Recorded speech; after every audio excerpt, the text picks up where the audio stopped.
नमस्कार पब्लिक. तुमचा ब्लॉगर युवराज आज चाललो होतो रस्त्याने. मग काय आज राशींच्या बाजारात आलो होतो, पण रात्री झाली होती लय. आज बाजार संपत आला होता.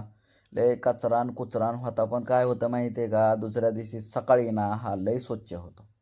कारण कोणाचं आहे, आमचं राशी नाही, नाद करायचा नाही. आणि थोडंसं पुढं आलो होतो. पुढं आल्यानंतर बी बाजारात थोडंसं चालू होतं, बाजार बिजार वगैरे छानपैकी. थोडंसं माळवं वगैरे होतं, थोडं थोडं थोडं चपलावाले वगैरे होते. कारण का थोडासा टायमिंग झाला होता, पार 8 8:30 वाजल्या होत्या ना, त्यामुळं. त्यासाठी पब्लिक राशींच्या बाजारात पण एकदा थोडंसं वेळ द्या. त्यानंतर रस्त्यानेच चाललो होतो.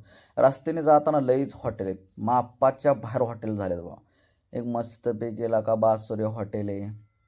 त्यानंतर हे दुसरं काय हॉटेलचं नाव काय मला माहीत नाही बुवा. त्यानंतर हे तिसरं पण हॉटेल आहे बुवा, हे पण खतरनाक, बंद करायचा टायमिंग झाला होता. आणि हे चौथं आहे बघा आपलं वृंदावन हॉटेल, आपल्याला तर माहीतच असेल बुवा. 100% सगळ्यांनी भेट